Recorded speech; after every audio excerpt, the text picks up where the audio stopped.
Hello, beautiful people.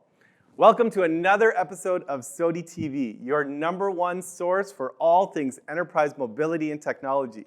My name is Shash Anand, Senior VP of Product Strategy at SOTI. Now, you might be wondering, where are Mikkel and where's Mario? Well, they'll be back soon, but I'm just having a lot of fun hosting these SOTI TV episodes. Now, speaking of which, today we have a very special episode. It will be unlike any other episode that you've ever seen. And today we're going to talk about aerospace. Now, did you know that SOTI has its own aerospace division? Yes, we do. And to help me out and talk a little bit more about what this aerospace is at SOTI, I have a special guest. His name is Rahul. Welcome to SOTI TV. Thank you so much for having me, Shash. And if I may, I love your jacket. Yes. I always love the fans. I love the fanfare. We need the groupies. You're right. Now, before we dig into everything aerospace, I wanted to start off with a little fun game that we play here on SOTI TV. It is called Rapid Fire Round. So in this rapid fire round, I'm going to ask you a question, and you're supposed to come back with the quickest, wittiest answer that you can. I'll try and answer the same question as well.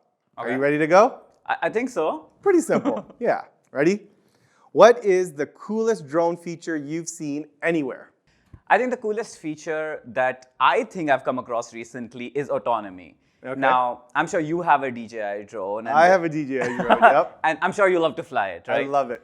Now imagine, and it requires a bit of training, right? Yeah. But now imagine if it was all automated, where you just have to tell your drone to do something, and then it does it automatically with no human intervention. Well, of course, you have to give it commands, but that's about it. That's fun, right? And I think that's a really good feature that a lot of universities and a lot of companies are working on right now. Good stuff. Okay, remember, Rahul, this is rapid fire. That wasn't very rapid. All right. Okay, I'm going to say the coolest feature that I've seen recently is something that we're going to hopefully talk a little bit about is the event cameras. I think those cameras are pretty cool. I have not seen them on any other drones, but I think it's kind of a good, introduction into new technology that we're going to start getting into with vision. Next question. Biggest threat to drones, birds or hackers? Ooh, I would say hackers. Hackers. Okay, yeah. Why? I think birds, you can avoid them if you have a camera or any system. Yeah. Hackers, because we are in this interconnected world. We have to put in security and everything. Yep. But there's always that annoying person, who can get through stuff. Good point. I'm going to go out and skip hackers and birds, and I'm going to say it's regulation. I think that there's going to be a lot, and it's necessary, but it's also a threat to the innovation of drones in general. All right, last question here. Ready? What is the origin of the term drone? I feel like I'm being put on the spot with this one, just because I work in the aerospace team. Yeah. Well, we don't call them drone in our field. We call them unmanned aerial vehicles. So the term drone, actually, I read this in the Wall Street Journal this came from a source, Ben Zimmer in 2013. He said the term drone originally referred to male honeybees known for their buzzing sound. So the drones make a lot of noise, but they're passive. It's that passive role in the hive. And it's actually came about in 1935. The US Navy adopted the word for unmanned aircraft inspired by Britain's remote-controlled Queen Bee.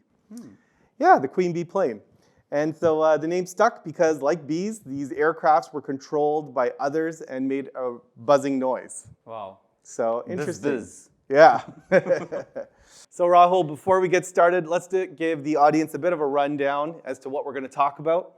So first, we're going to talk a little bit about drones, what's going on with them even today, how are they being used, what are they being used for, that kind of stuff. Then we're going to get into the hardware. You brought a lot of cool toys. Thank you for bringing all these toys with us.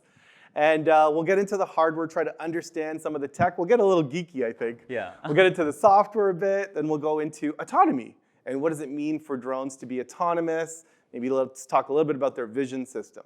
Okay, so before all that, I think we need to educate people a little bit about you. What is your journey? How did you get to the SOTI Aerospace team? Talk us a little bit about you. Well, how did I get here? Yeah. I took the bus, I guess. Good answer. Good answer. But no, I'm just messing with you, Shash. Okay, all right. I only get few chances to mess with you at work. But True. It's very how did I rare, get by here? the way. Yes. How did I get here? Wow, that's so long ago. I joined SOTI as an intern back in 2020. Okay, I was yep. pursuing MSc from U of T, and three of us. Wait. What's MSc? Tell everybody what MSc is. Well, MSc is Master of Science. I pursued it in applied computing, where the idea is how do you bring this abstract research stuff into something real, something workable. Okay, and more specifically, you're doing research into like AI, machine learning. Is that what you did? Yes, that's exactly what my specialization was in. Got it. So initially, it was just 3 researchers working away at abstract problems. Yeah. And then in 2021 is when the entire team came together. We were just 5 members back then, 3 software, 2 hardware, where the goal was this grand vision that you have to bring all this together and make a drone fly. But even before we had the team, I think it's important for our viewers to know a little bit about, how did Aerospace start right from the beginning? So you mentioned back in 2020. I remember a pretty funny story. It was Carl talking to us a little bit about how he was having a challenge at home with his mother-in-law who wanted to get some medication, and he'd have to go and get it for his mother-in-law all the time. And he kind of thought, oh man, wouldn't it be great if I could get some drone to just go and fly and get it from upstairs and bring it downstairs? Do you remember that story? I do. Hey, when I first heard that story, I was like, yeah, who hasn't felt that way, right? True, that's true. And I think what happened after that was we started talking about how we could get this kind of drone that could potentially fly indoor. Could it carry light objects from one place to another? Could it take instructions from, say, a human? So this is where the autonomy started. We started to think about that. We explored a little bit in healthcare. I think healthcare is a very challenging area, especially when it comes to regulation. We started thinking about where could we apply this kind of drone technology, maybe indoor, inside a warehouse. And that's kind of when it started to take off a little bit further. And we started working with different universities. If you remember Toronto Metropolitan University, we actually hired a co-chair there, a chairman, to just focus on SOTI's aerospace research projects. We kind of said, okay, let's think a little bit about the hardware and the software. We actually we didn't know anything about hardware. As you know, SOTI's mainly a software company. But what you're seeing on the screen is our first foray into, what are these drones? If we want to start from scratch, what can we do? So we actually hired a consultant to help us out. And what you're seeing on the screen is a drone that this consultant built from scratch. Literally, each individual part, the hardware, the operating system, all the different software components. And he was able to kind of teach us a little bit about how this works. What is the open source software that's available? What does it take? What are the different hardware sensors that you need? What's the shape of the drone? How many propellers you should use? And you could see our first kind of foray into looking at drones and trying to rebuild them and start from scratch was what we wanted to do. Because you need to understand every component of the hardware to really kind of improve it and kind of think about, okay, how are we going to take this to the next level? So that's where we started. And I guess what we're going to talk about next is, where are drones today? What's going on? What is the big hype around drones today? What would you say? I think the big hype around drones, and this news came out recently, I don't know if you've heard about it. TU Delft put out a video of an autonomous drone beating an FPV pilot. This is historic. I think we have a video of that as well. Oh, wow. What is this? So that's a very complicated obstacle course. You can see 2 drones flying around. One of them is being operated by a human, and the other one is fully autonomous. This is a pivotal achievement. Well, I guess. Did you see that knockdown there? Now, was that the autonomous drone, or was that the actual person that must have? That wasn't the person, unfortunately. Wow, that is pretty cool. And so you're saying that these drones are pretty fast. This is fully autonomous. You just give it a instruct and say, go around the race as fast as possible. I think that is the crux of the problem, right? For a human, you can react very fast. But when you're working with autonomous drone, you are limited by the hardware, the response times, and things like that. Right. Also, the intelligence. You have to make a very quick decision. A lot of math needs to happen in real time. And I think with this video, what TU Delft has proved is that it is possible for autonomous drone to be as good if not better in future at autonomy and flying drones. True.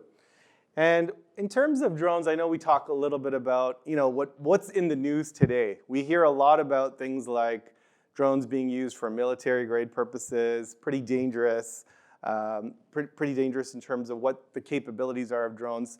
Is this something that you are, worried about in terms of where is this technology going with drones?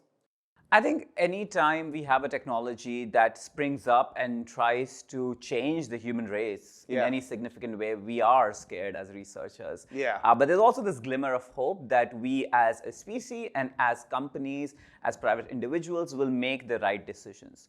Regarding the military part of the drone, I think it's important for us to understand that a technology is just a technology. It's how we decide to use it.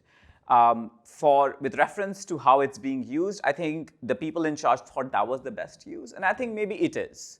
Having said that, it is important for us to be cognizant of what we could do with it, and try to build a future where such, as you mentioned, dangerous technology is used for the betterment of the entire race.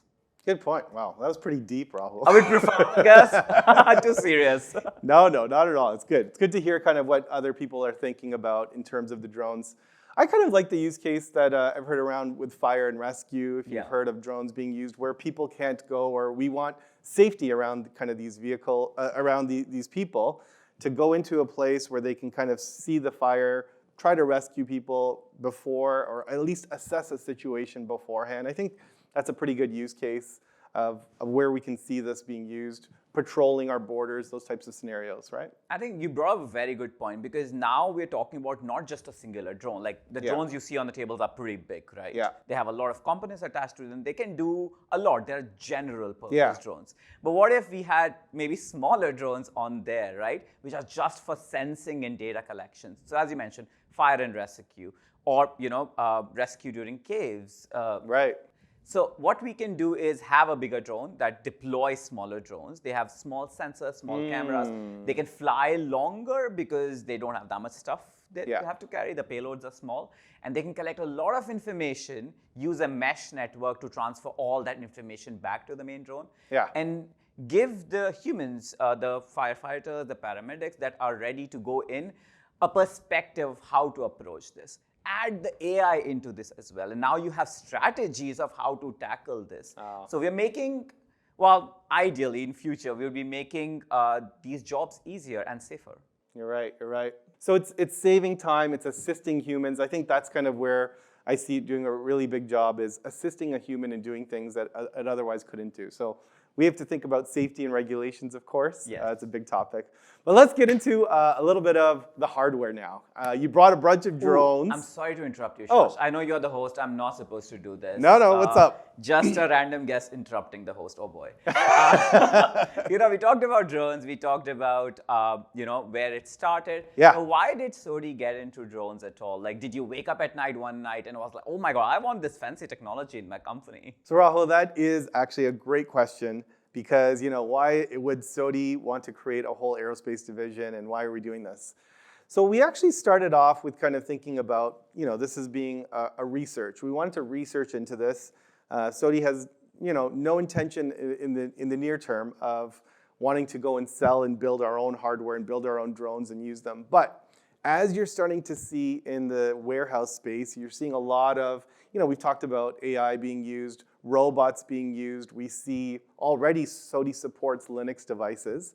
And we know that a lot of these drones, they're running on a specific operating system like Linux or even Android or even Windows. And so it's kind of a natural thing for us to look into, how do you secure and support different types of mobile devices? And so this is kind of where, if we're looking at drones in the warehouse, or maybe for purposes of retail, transportation and logistics, we see that there's already drones that are flying around off of deliveries. So our customers are starting to look into drones, and where SOTI needs to come in is from that manageability of that technology.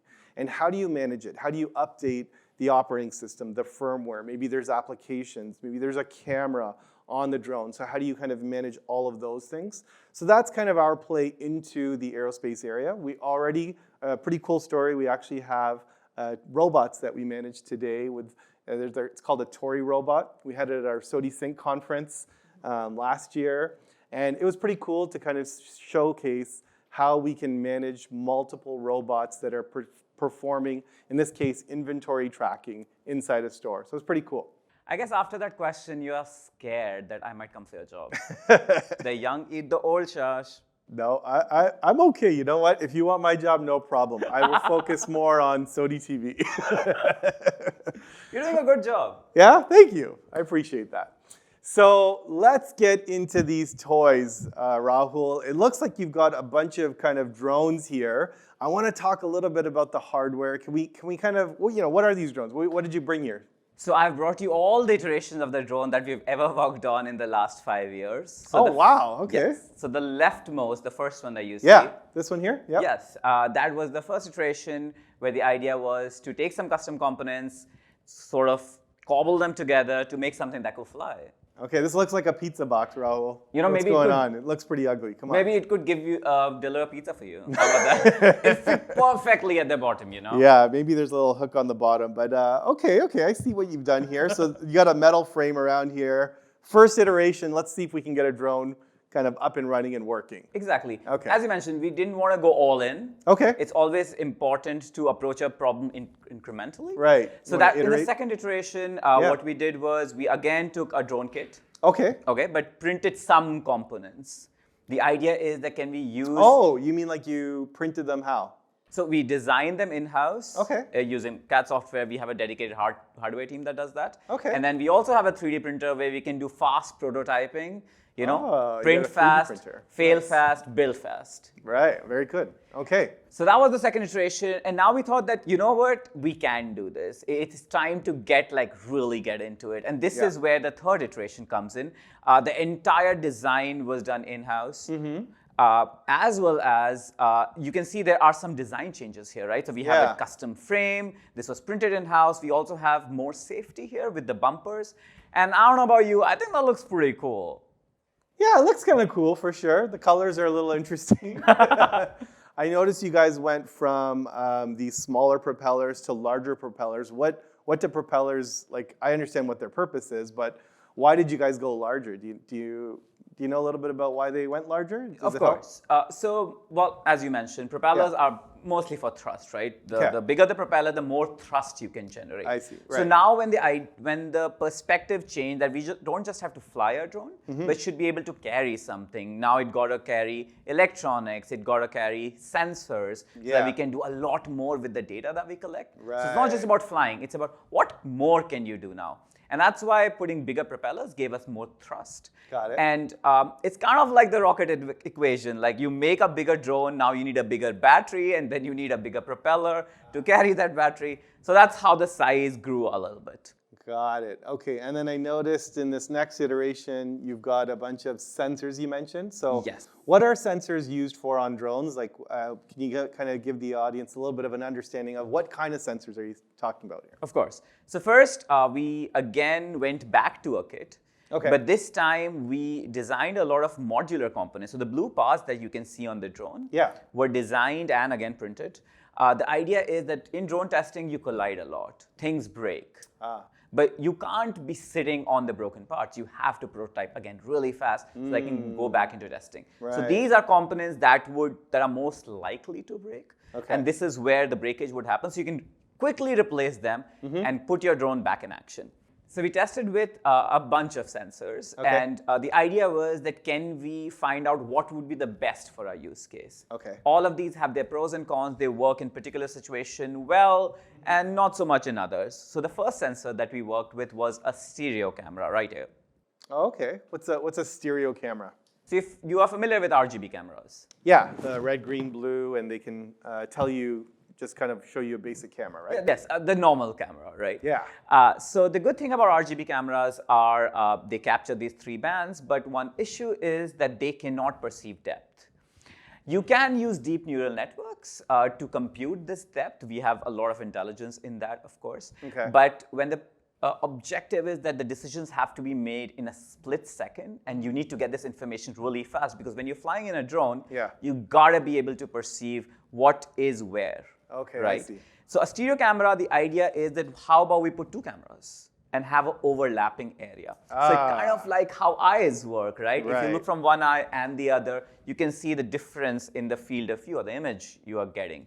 The difference of those images helps you compute how far something is. I mean, that's how it works in 3D movies. Got it. So your eyes, it's kind of acting as two different eyes, and then with eyes, it's specific angles. I can now kind of say, okay, these are two different angles. Now I can tell you the depth, similar to the way your eyes work, I guess. Precisely. Okay, so we started with this, and now we're getting full video with, and we can predict or figure out what the depth is of an object in front of us. That's the idea? Yes. So what you want to do is, of course, you want to observe your entire surroundings, see where what is, how far is it, and start tracking these things, because you can't know where you are until you know what's around you. Okay. Right? So I see that's not on the drone anymore. So no, it's not.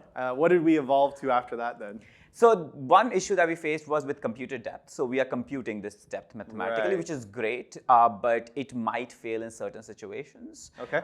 And there are other software reasons why we moved away from cameras particularly. Okay. That's when we moved to LiDAR. You can see it right here. LiDAR. It's a small golf ball sized underneath sensor. there. Yeah. LiDAR. Okay, I've heard a little bit about LiDAR. Can you explain maybe, what is LiDAR technology? What is it about? Right. So it's an acronym. It means light detection and ranging, or light imaging detection and ranging. Okay. The idea is it's kind of a camera is a passive sensor which just receives information. Yeah. A LiDAR is like, who can I touch and find out where things are? So, well, in a metaphorical sense, the LiDAR sends out lasers, which reflect off all the surfaces and then receives it back. Based on the delay in time or the divergence, it can tell you what is the overall structure of the things around you. And it gives you very precise measurements, which are, for example, this LiDAR can give you up to 100 meters, and these the precision of these would be up to centimeter level. Oh, that's pretty cool. And I have a question for you around that. So I've heard about LiDAR because I remember Elon Musk and saying, he said, hey, I'm not going to use LiDAR in the Teslas. I'm just going to use cameras all around. So why would we use LiDAR? Why don't we just use these cameras? Are they not sufficient or what? I think that's a very good question. The reason why it may not be required in outdoor devices, you have GPS available. A GPS can give you a decently precise location, and especially for a huge object like a car, right? Yeah. But when it comes to a drone, and especially as we work in indoor spaces, GPS is, well, it is available, but it's quite imprecise. If the accuracy is up to a couple meters, 2 or 3 meters, that's fine outdoors. But indoors, that's the difference of a room or two. Yeah. And in those cases, you need something that can give you a more precise location. Okay. And that's why we use LiDAR coupled with other intelligence to sort of build this memory of what's around you. Okay. And then understand where exactly you are. So our positions are much more precise than what a GPS would provide. I see. And do you have something to show us kind of what does LiDAR look like afterwards? Yes, I do have a video. So maybe we can bring that up. Oh, okay, cool. So what we have here is a representation of the drone. Okay. And as the drone is moving around and the LiDAR is scanning its entire surroundings, you can see in the visualization, you can see the walls, the different kinds of objects. Oh, wow, that's pretty cool. And the LiDAR is scanning the environment 30 times a second. So it's really fast. It can register fast-moving objects as well, changes in the environment. And it's really important for us to understand the geometry of the environment as well. Because, for example, where do you land the drone? Where are things? Where are different kinds of objects? It helps us build a mental model of the drone, which is fairly precise. Okay, that's pretty cool. And I saw there was different colors. What do the different colors represent? Is that depth? So in this visualization, that represents the height. So for example, we gotta, well, if you want to fly, you gotta know where the ground is, right? Only then you can go up. So the LiDAR is facing down. It's perceiving where the floor is. And then the visualization shows you what is the height of that particular point in the space. Okay, and so this is how it's able to kind of fly around, because it's kind of building its mental map of its area, of its surrounding. Exactly, and we can talk a little bit more about this mental map in the software part, but the idea is that we save this mental map and then drone refers to it again every time it flies. Okay. Having said that, it also is looking at the active LiDAR Yeah. view because, well, mental maps change. Right. Now, before we get into the nitty-gritty of other hardware components, I want to Okay. talk about one very special sensor, Yeah. which is right here, the red one. Yeah. This is the event camera. That's a pretty big camera. It's pretty big, but what it does is also pretty huge. Okay, what does it do? So you've heard about RGB cameras, Yes. right? These cameras have shutters. So Yeah. what you do is you open the shutter for a fraction of a second, capture all the light that falls onto a sensor, and you Okay. form an image. Okay. Now, you can have high-speed cameras that can form up to 200 images, for example, or like RGB camera, which can form up to 30, 60 images per second. Now, which is all very good and nice, but when we are working with applications where just the image is not important, I care more about what is happening in the image, right? So what an event camera approaches this in a different way. It's also called a neuromorphic cameras, for those of you who are interested in this sensor. The idea is that we have no shutter. We just let the light fall on the sensor all the time. Okay. And now, instead of capturing the entire frame, we just capture what's changing in the frame. So you are losing a lot of redundant data because, you know, when you look at an image, not a lot of it is changing, right? Now, as all these photons fall on the sensors, Yeah. we can tell if the brightness at a particular sensor has gone up or gone down. Oh, okay. And that gives you an idea of what is the motion in the environment. So I have a video that we can bring up which will give you a better perspective of what is happening. So Okay. on the left, the drone is flying with the event camera. Okay. On the right, as the drone flies and the event camera captures images, you can see the blue and red. The blue is change in, like higher change in brightness, and red is a decrease in brightness. Interesting. Okay. So the way it captures information, because of the motion of the sensor itself, but also if there was something moving in here, Yeah. you would be able to capture the motion and the geometric information as well. Now, event cameras are really great in working in a variety of conditions. This is a very dark environment. Yeah. Because of its high dynamic range, event cameras can work even very low light scenarios where RGB cameras won't work. I think that's a really good point because I know in our use cases when we have drones, when we're in warehouses, the lighting conditions are pretty bad because you might have lights that are maybe 30, 40 feet in the air or something crazy like that. The other problem that you kind of brought up, which is the motion. Yes. So not only is the drone moving, but in warehouses, there's forklifts moving, Exactly. there's people moving, there's boxes everywhere. And so I think that what you're saying is like a normal camera doesn't really capture that type of motion. It blurs it all out, right? Yeah. I know that when we're using a normal camera just to kind of take a picture of my kids and they're in a sporting event, you got to kind of put it in slow motion. I mean, the cameras are getting a lot better now, by the way. They are. But this event camera is kind of specialized, you're saying, for that particular purpose. Exactly, because we call it an event camera because it's not actually capturing a frame, it's capturing events. Okay. Because you're capturing the X, Y, Z, the time, and the brightness. So that's Right. sort of like an event. Okay. The most important part here is that event cameras can capture information because it's not dependent on a shutter at a microsecond level. And that is great because, as you mentioned, we want to focus on the motion itself. So, you know, at the start of the episode, you brought up, are you scared about birds or hackers? And I think I'm scared about hackers, not birds, because my event camera can capture any fast-moving bird. Okay. Right? And we also have a video to demonstrate that. This is some work that was done at University of Zurich. Oh, So wow. So this drone has an event camera on it. And as you can see, Oh, look at that. That's so cool. even a fast-moving ball it can avoid. Okay. And this is another shot of what the event camera is capturing. So you can see that even such a high-velocity object, Right. the event camera can resolve it and then react to it instantaneously. Yes. Perfect. Okay, so cool, Rahul. The cameras have iterated, the drones are iterating. Anything else to kind of add to that? Well, I have something really exciting for you. Okay. I have the latest iteration of the drone with the best and the new components and the best design. All right. So let's have a look. There you go. wow! I like It's the huge. I like the SOTI Aerospace logo you guys added on. That's good. That's good. Giving it a little branding and everything. Completely black. You doubled the propellers. Looks like. You like the color? I like the color. The color looks good. Black, nice and simple. Good. Nice. So this is, as I mentioned, the latest iteration. We have completely redesigned the entire frame, the components, the bumpers for safety. Right. They were designed and printed in-house, and also with our collaboration with Toronto Metropolitan University. Okay. As you mentioned, yes, it has more propellers. It has 8 propellers now. So you can see 2 of them here, 2 of them about here. The idea is to increase the amount of thrust we can generate so we can carry more components and also carry a payload. So in this iteration, you see all these components flying around. They've all been housed into a singular box over here. Okay. Right? And it also has the latest intelligence that we've been working on. The latest intelligence. All right, cool. So let's talk a little bit about the intelligence, but First, let's talk a little bit about the software. So I think I mentioned that these things can run off Linux and Android and Windows. What did we do?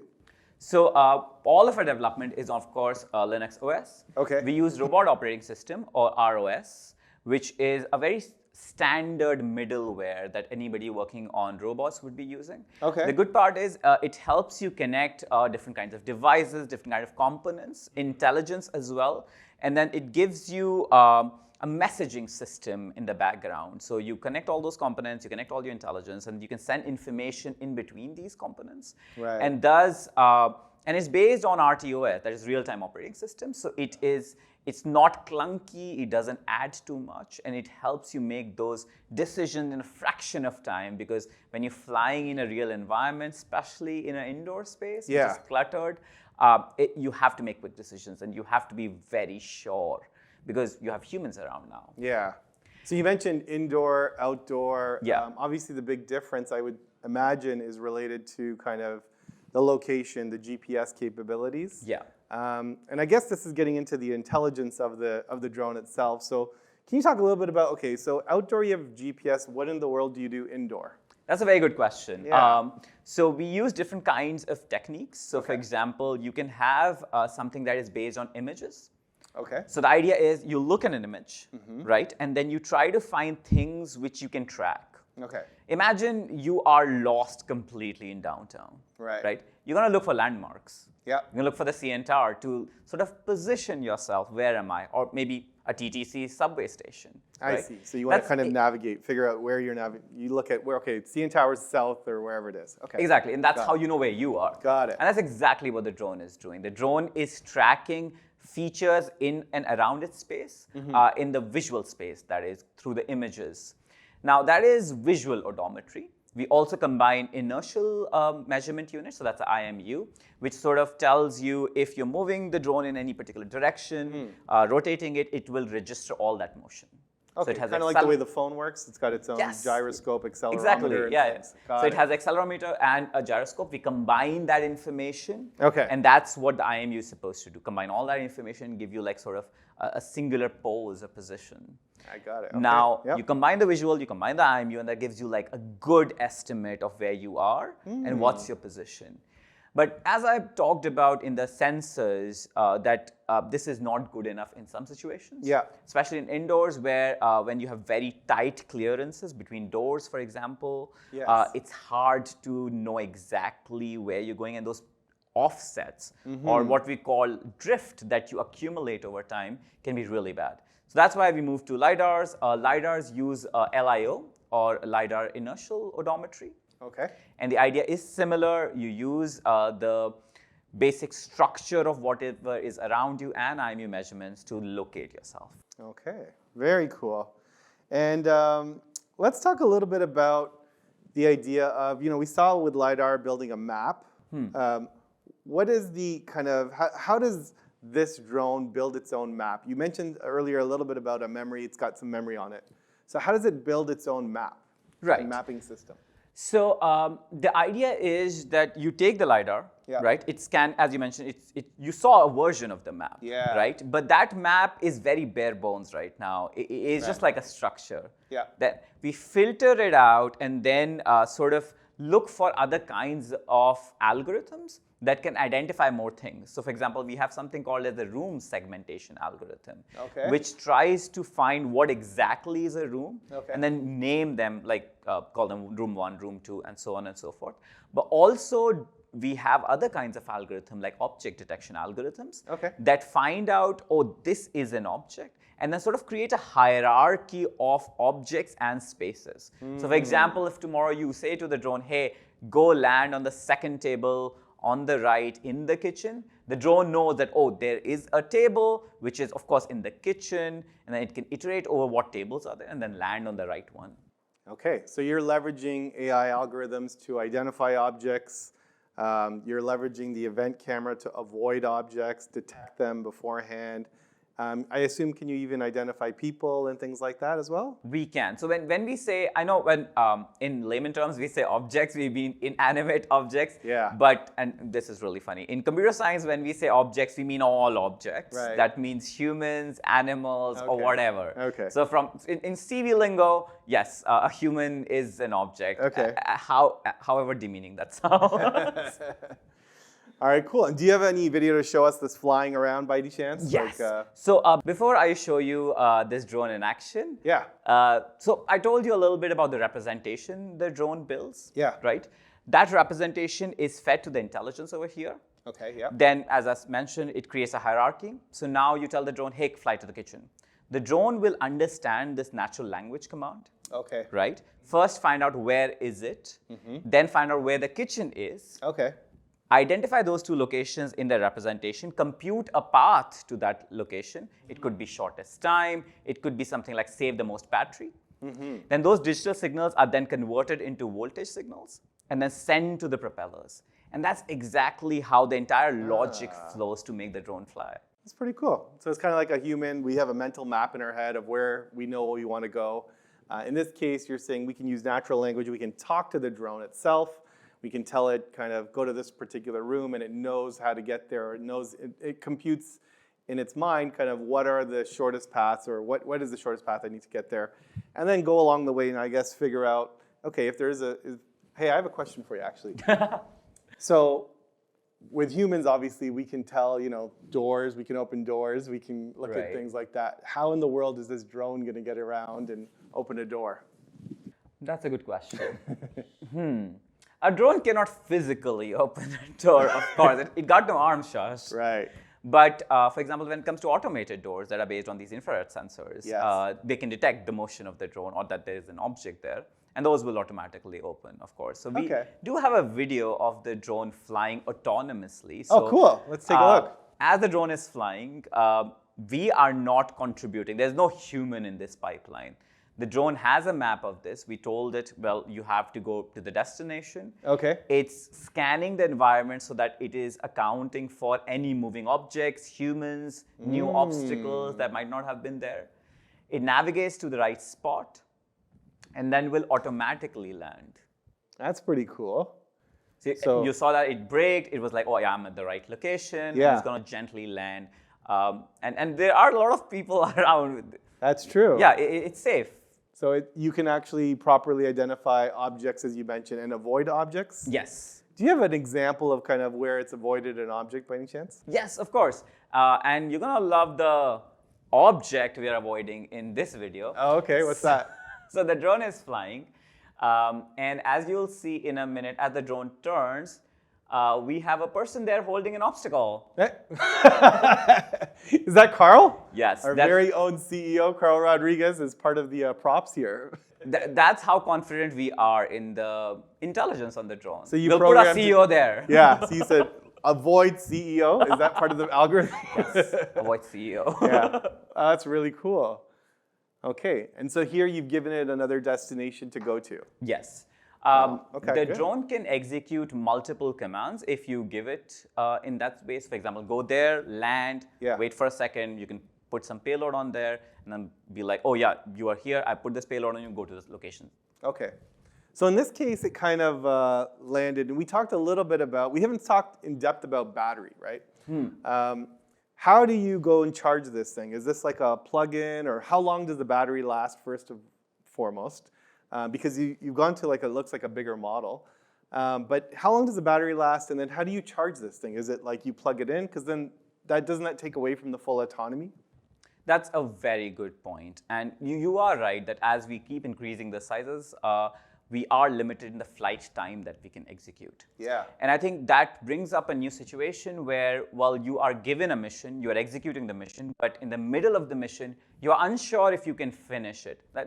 From the perspective of the drone, of course. Maybe the drone is low on the battery. So it has to make that split-second decision, of course. And that's where the charging station comes in. So this drone obviously comes with its own charging station, and the drone knows where the charging station is when it's building that representation. Okay. So now let's say the drone is unsure. Yeah.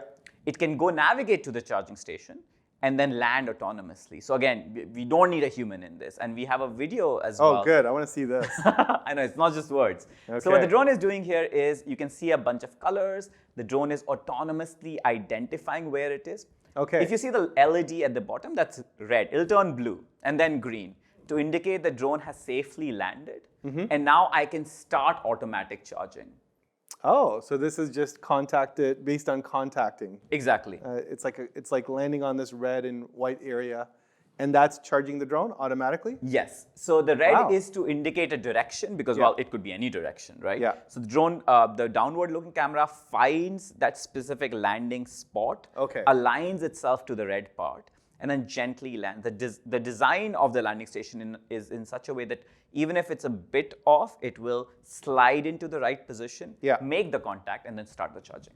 Okay, so it's kind of like a phone where you have like a surface charging. You just tap it on, put it onto that. You don't have to put it on. You don't even have to put it on. It autonomously. Wow, if my phone could just automatically go Just like to the fly there charger. and land. Wouldn't that be nice? There we go. That sounds pretty cool. Wow. Okay, great. Now, another situation is that, let's say the charging station is really far. Oh yeah, good Right? point. Yeah. Or if you're like an emergency situation, you're in a space where you have to land, Yeah. you're not sure where. Yeah. And this is where a different kind of landing comes in, where the drone is going to look around the space, find what obstacles are there, Okay. and then align and find a space which it thinks is good enough for it to land. Okay. And we have another video to demonstrate that. Oh, okay, cool. So here you can see the environment is really cluttered. Yeah, a bunch of boxes. Right. Now the drone is right now scanning the entire environment. Okay. Trying to find, what spot can I land in based on my size and based Yeah. on the clearance and everything. And now that it has found a spot, it will gently land there, being sure that, well, if it was an emergency landing, it can send a notification to one human operator Okay. that, I've made an emergency landing. This could be in a case where it came across an obstacle it cannot avoid, right? Maybe like a mean person like me who just stands next to the drone and doesn't want it to move. Yeah. The drone will land, wait for some time, and then try to execute this mission when it is sure that the obstacle is not there. Very cool. That's really cool. So we've gone quite a bit. We've progressed quite a bit Yes. in our drone capabilities. I really like that. Let's kind of talk a little bit about this camera, and let's talk a little bit about use cases, right? Because we're showing the capabilities of a drone, but inside a warehouse or inside, say, a retail store or inside an airport. What are some cool use cases where we could actually leverage this drone or the vision system, kind of the eyes of it? What are some cool things that we're doing around that with autonomy? Thank you for that question, Shash. Yes, there is a lot of intelligence on there, but it is connected to the use cases, right? And in a warehouse, in a manufacturing environment, it's very important for us to be able to identify where the humans are, Yeah. right? And where they're going, what are they doing, and things like that. Exactly. We have a video to show. So what you're looking at here is two camera views on top, left and right. Okay. And at the bottom is the top-down view. So it's sort of a computed view of what the cameras are looking at. Okay. What we're doing here is trying to identify whatever objects are in this space, create an inventory, and then if there are any humans, try to identify them. So this could be connected to a database. For example, this is at a workspace. Maybe there's an office database which you want to cross-reference the humans to. Okay. Now, if we play this video, what you will see is we're drawing a box here. Yeah. And this is where geofencing comes in. It's a very popular use case in warehouse and manufacturing. So what we're doing here is draw a virtual geofence. And now if the person is already in the database, like Patrick, the geofence is fine. But when an unknown person, the person in white, is entering the geofence, there is a notification. Okay. Now, right now, we're just showing this on a dashboard, but you could imagine a sort of cascade where this notification is sent on your administrative platform as a text message or in an app to tell you that, hey, there's somebody there who's not supposed to be there. Right. Or maybe just record this event and save it in a database. So when you log in, you can see all the events that violated the geofence. Right. And you can make the appropriate decision based on that. I think that's cool because what we're seeing here is a cool use case that could be in a retail store. Maybe it's identified people. Maybe you can do a count of, you showed chairs there. I can count exactly how many chairs are supposed to be in a specific area or how many people. I know in a warehouse we've got a lot of use cases around safety where you have a forklift, and in a certain forklift, some of our safety restrictions are that there's only so many people that can be around a forklift in a certain vicinity. So that's pretty important. And I like the geofencing because now you can get alerted. Right. I don't have to be continuously monitoring every single second. I can just be alerted when something is violated. So this is kind of getting into the rules around it. These were stationary cameras. So you guys are saying, I'm taking maybe the drone's vision and applying it to a specific scenario. So I like that you're making it usable in other areas. Right. And once you have a camera, you can do so much with it. The fact is that where the camera is really doesn't matter. These are stationary cameras, you're correct, but these cameras can be on the drone as well. Okay. And if the drone is flying at appropriate speed, and if you're actually able to capture the information, then you can do all of this on the drone as well. So I guess the next step here is, where are we going with aerospace, right? And I wanted to talk a little bit about kind of, if we look at the verticals that we are focused on at SOTI, we do a lot with retail, transportation, logistics, manufacturing, field services, warehousing, all that kind of stuff. So where are we seeing kind of the drone usage and the potential use cases? Well, I think you got a glimpse of these use cases here. I think that the next kind of evolution will be working with other drone manufacturers to understand what are their use cases. We hear a lot about inventory management. Can I get drones to fly around? Can we get drones to maybe put sensors on them? As you mentioned, other different types of sensors, like say a carbon monoxide sensor or a temperature sensor. I want to understand the environment itself. And these sensors, I think what we're doing is we're building kind of this modular design. So could I take an item, maybe a sensor out, put another sensor in, and have it be used for different use cases? We're actually exploring a lot around patrolling and having drones do patrols maybe late at night or during the day. Inventory management inside a warehouse or inside a retail store. You could potentially have an RFID reader on the device itself. Of course, yeah.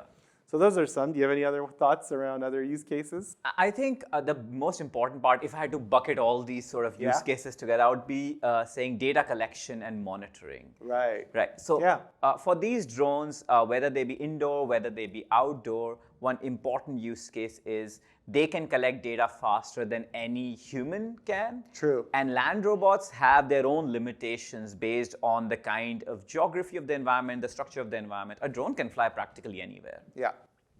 And now, if it's outdoor, we have GPS. If it's indoor, we have all these odometry techniques that can help you fly. Mm-hmm. So you mentioned retail space, right? Yeah. Imagine instead of a person going and finding which rows are empty or which products have to be restocked, there's a drone that's quickly flying around, collecting all the information and giving a notification to a manager who can send the associate with the right product now. Just go there and place those products. Or hell, just use a land robot for that. Use a land robot with arms to be able to do that. Yeah. Farming, I think we talked a little bit about that, where it's about precision agriculture.